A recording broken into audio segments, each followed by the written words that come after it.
Hello friends, welcome back to my channel. ಇವತ್ತಿನ ವಿಡಿಯೋದಲ್ಲಿ ನಾನು ಅಕ್ಕಿಯನ್ನು ನೆನೆಸದೆ ನಾವು ಯಾವ ರೀತಿಯಾಗಿ ಓಡು ದೋಸೆ ಮತ್ತು ಕಪ್ಪ ರೊಟ್ಟಿ ಅಂತಾರಲ್ಲ ಅದನ್ನು ಯಾವ ರೀತಿ ಮಾಡೋದು ಅಂತ ತೋರಿಸ್ತೇನೆ ಫ್ರೆಂಡ್ಸ್. ತುಂಬಾ ಟೇಸ್ಟಿ ಆಗ್ತದೆ ಫ್ರೆಂಡ್ಸ್. ಇದು ನಾವು ನೆನೆಸಿದ ಅಕ್ಕಿಗಿಂತ ಈ ರೀತಿಯಾಗಿ ಮಾಡಿದರೆ ಟೇಸ್ಟ್ ಇನ್ನೂ ಚೆನ್ನಾಗಿ ಬರ್ತದೆ. ಒಮ್ಮೆ ಟ್ರೈ ಮಾಡಿ. ವಿಡಿಯೋನ ಸ್ಕಿಪ್ ಮಾಡಿದೆ ಪೂರ್ತಿಯಾಗಿ ನೋಡಿ ಫ್ರೆಂಡ್ಸ್, ನಾನು ಯಾವ ರೀತಿ ಮಾಡಿದ್ನಂತ. ಇಲ್ಲಿ ನೋಡಿ, ಇದು ಎಷ್ಟು ಚೆನ್ನಾಗಿ ಜೇನುಗೂಡಿನ ಹಾಗೆ ಆಗಿದೆ ನೋಡಿ ಫ್ರೆಂಡ್ಸ್. ಅಷ್ಟು ಸ್ಮೂತಾಗಿ ಚೆನ್ನಾಗಿ ಬಂದಿದೆ. ಯಾವ ರೀತಿ ಮಾಡೋದು ಅಂತ ನೋಡೋಣ. ಫಸ್ಟಿಗೆ ನಾನು ಇಲ್ಲಿ ಒಂದು ಪ್ಯಾನ್ ಇಟ್ಕೊಂಡಿದ್ದೇನೆ ನೋಡಿ. ಪ್ಯಾನು ಚೆನ್ನಾಗಿ ಬಿಸಿ ಆದ ನಂತರ ಅದಕ್ಕೆ ನಾನು ಅಕ್ಕಿ ಹಾಕ್ಕೊಳ್ತಿದ್ದೇನೆ. ನಮಗೆ ಎಷ್ಟು ಅಕ್ಕಿ ಬೇಕೋ ಅಷ್ಟು ಅಕ್ಕಿಯನ್ನು ಹಾಕಿ ಹುರ್ಕೊಳ್ಬೇಕು. ಜಾಸ್ತಿ ಅಕ್ಕಿ ಆದರೆ ಒಂದೆರಡು ಸಾರಿ ಹಾಕ್ಕೊಳ್ಬೇಕು. ಸ್ವಲ್ಪ ಅಕ್ಕಿ ಆದರೆ ಒಂದು ಸರ್ತಿ ಹಾಕಿ ಸ್ವಲ್ಪ ಒಂದು 5 ನಿಮಿಷ ತನಕ ಹುರ್ಕೊಳ್ಬೇಕು ಫ್ರೆಂಡ್ಸ್. ಜಾಸ್ತಿ ಕಪ್ಪಾಗೋ ತನಕ ಹುರ್ಕೊಳ್ಳೋದಲ್ಲ, ಸ್ವಲ್ಪ ಮೀಡಿಯಮ್ ಆಗಿ ಹುರ್ಕೊಳ್ಬೇಕು. ಇದು ಚೆನ್ನಾಗಾಗ್ತದೆ ಮಾಡಿದರೆ ಈ ರೀತಿಯಾಗಿ ದೋಸೆ. ಟೇಸ್ಟ್ ಅಂತೂ ಅಷ್ಟು ಚೆನ್ನಾಗಿ ಬರ್ತದೆ ಫ್ರೆಂಡ್ಸ್. ನಾವು ನೆನೆಸಿ ಮಾಡಿದ ಅಕ್ಕಿಗಿಂತ ಇದರಲ್ಲಿ ತುಂಬಾ ಚೆನ್ನಾಗಿ ಬರ್ತದೆ. ಇದು ನಾನು ರೇಷನ್ ಅಕ್ಕಿ ಉಂಟಲ್ಲ ಅದನ್ನು ಹಾಕ್ಕೊಂಡಿದ್ದು. ನಿಮಗೆ ಯಾವ ಅಕ್ಕಿ ಉಂಟು ಆ ಅಕ್ಕಿಯಲ್ಲಿ ಮಾಡ್ಕೊಳ್ಬೋದು. ಓಕೆ, ಈಗ ಇದು ತಣ್ಣಗಾಗಲಿಕ್ಕೆ ಬಿಡ್ತೇನೆ ನಾನು.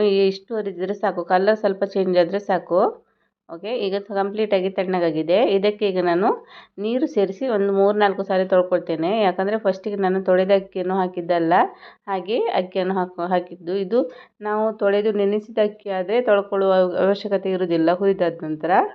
ಇದನ್ನೀಗ ನಾನು 3-4 ಸಾರಿ ತೊಳ್ಕೊಂಡಿದ್ದೇನೆ ನೋಡಿ.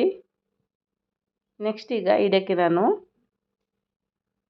ತೆಂಗಿನಕಾಯಿ ತುರಿ ಮತ್ತು ನೆನೆಸಿದ ಅವಲಕ್ಕಿ ಹಾಕ್ಕೊಳ್ತೇನೆ. ದಪ್ಪ ಅವಲಕ್ಕಿ ಆದರೂ ಆಗ್ತದೆ, ಪೇಪರ್ ಅವಲಕ್ಕಿ ಆದರೂ ಆಗ್ತದೆ. ಯಾವುದಾದ್ರೂ ನೆನೆಸಿ ಹಾಕ್ಕೊಳ್ಬೇಕು. ನೆಕ್ಸ್ಟ್ ಈಗ ನಾನು ಮಿಕ್ಸಿ ಜಾರಿಗೆ ಅಕ್ಕಿ ಮತ್ತು ಅವಲಕ್ಕಿಯನ್ನು 2 ಸಾರಿ ಹಾಕಿ ರುಬ್ಕೊಳ್ತೇನೆ. ಸ್ವಲ್ಪ ನೀರು ಸೇರಿಸಿ ಚೆನ್ನಾಗಿ ನೇಸ್ತಾಗೋ ತನಕ ರುಬ್ಕೊಳ್ಬೇಕು.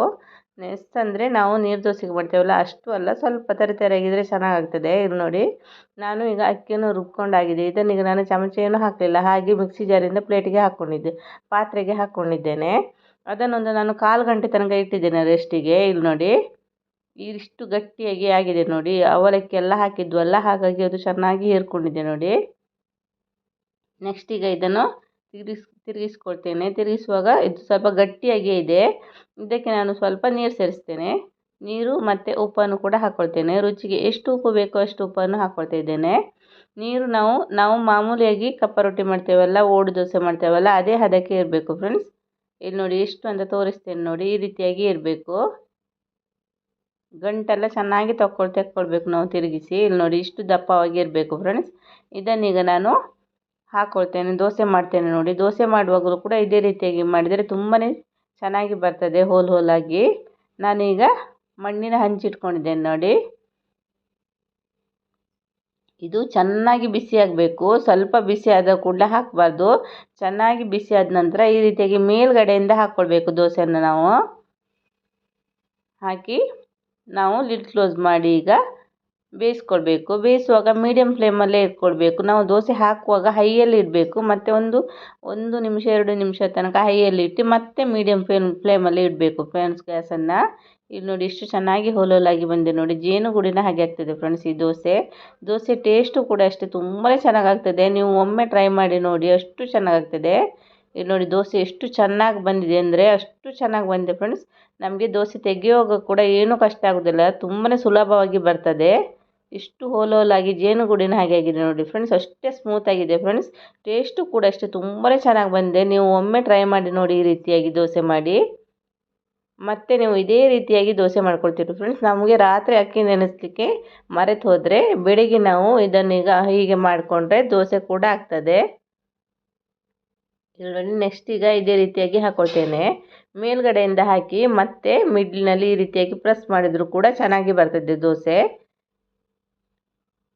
ನೋಡಿದ್ರಲ್ಲ ಫ್ರೆಂಡ್ಸ್ ಯಾವ ರೀತಿ ಮಾಡೋದಂತ. ನಮ್ಮ ಈ ವಿಡಿಯೋ ನಿಮಗೆ ಇಷ್ಟ ಆದರೆ ಪ್ಲೀಸ್ ಒಂದು ಲೈಕ್ ಮಾಡಿ, ಶೇರ್ ಮಾಡಿ ಮತ್ತು ಕಮೆಂಟ್ಸ್ ಮಾಡಿ. ಹೊಸಬರಾಗಿದ್ದರೆ ಪ್ಲೀಸ್ ಒಂದು ಸಬ್ಸ್ಕ್ರೈಬ್ ಮಾಡ್ಕೊಂಡು ನೋಡ್ಕೊಳ್ಳಿ ಫ್ರೆಂಡ್ಸ್. ಮತ್ತು ಪಕ್ಕದಲ್ಲಿರೋ ಬೆಲ್ ಐಕನನ್ನು ಪ್ರೆಸ್ ಮಾಡಿದರೆ ನಾನು ಯಾವುದೇ ವಿಡಿಯೋ ಹಾಕಿದರೂ ಕೂಡ ಅದರ ನೋಟಿಫಿಕೇಷನ್ ನಿಮಗೆ ಬರ್ತದೆ. ನೀವು ಸುಲಭವಾಗಿ ನನ್ನ ಎಲ್ಲ ವಿಡಿಯೋನ ನೋಡ್ಕೊಳ್ಳೋದು ಫ್ರೆಂಡ್ಸ್. ನೋಡಿದ್ರಲ್ಲ ಯಾವ ರೀತಿ ಮಾಡೋದಂತ. ನಾನು ಈಗ ಇದೇ ರೀತಿಯಾಗಿ ಎಲ್ಲ ದೋಸೆಯನ್ನು ಕೂಡ ಮಾಡ್ಕೊಳ್ತೇನೆ.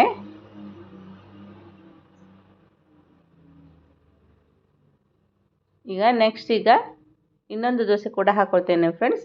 ಅಷ್ಟು ಚೆನ್ನಾಗಾಗ್ತದೆ ಫ್ರೆಂಡ್ಸ್. ಟೇಸ್ಟ್ ಒಮ್ಮೆ ನೀವು ಟ್ರೈ ಮಾಡಿ ನೋಡಿದರೆ ಮತ್ತೆ ಮಾಡ್ತೀರಾ, ಅಷ್ಟು ಚೆನ್ನಾಗಿದೆ. ಓಕೆ, ಈಗ ಇದನ್ನು ಕೂಡ ಹಾಕಿದ್ದೇನೆ. ನಾನು ಎಲ್ಲ ದೋಸೆನೂ ಕೂಡ ಇದೇ ರೀತಿಯಾಗಿ ಮಾಡ್ಕೊಳ್ತೇನೆ. ನಾನು ಈಗ ಸರ್ವಿಂಗ್ ಪ್ಲೇಟಿಗೆ ಹಾಕಿ ತೋರಿಸ್ತೇನೆ ನೋಡಿ ಯಾವ ರೀತಿ ಆಗಿದೆ ಅಂತ. ಇಲ್ಲಿ ನೋಡಿ ಅಷ್ಟು ಚೆನ್ನಾಗಿದೆ, ಚಟ್ನಿ ಜೊತೆಗೆ ಇಲ್ಲ ಸಾಂಬಾರ್ ಜೊತೆಗೆ ಹಾಗೆ ಕೂಡ ತಿನ್ಬೋದು, ಅಷ್ಟು ಚೆನ್ನಾಗಿದೆ ಫ್ರೆಂಡ್ಸ್. ಇಲ್ಲಿ ನೋಡಿ ಎಷ್ಟು ಚೆನ್ನಾಗಂದರೆ ನೋಡಿದರೆ ಗೊತ್ತಾಗ್ತಾಯಿದೆ ನೋಡಿ ಫ್ರೆಂಡ್ಸ್, ಅಷ್ಟು ಚೆನ್ನಾಗಾಗಿದೆ ದೋಸೆ. ನೀವು ಕೂಡ ಇದನ್ನು ಟ್ರೈ ಮಾಡಿದ ನಂತರ ನನಗೆ ತಿಳಿಸಿ ಫ್ರೆಂಡ್ಸ್ ಕಮೆಂಟ್ಸ್ ಮೂಲಕ. ನಿಮಗೆ ನನ್ನ ಈ ವಿಡಿಯೋ ಇಷ್ಟ ಆಗಿದೆ ಅಂತ ಅಂದ್ಕೊಳ್ತೇನೆ. Thank you for watching. Okay bye, take care.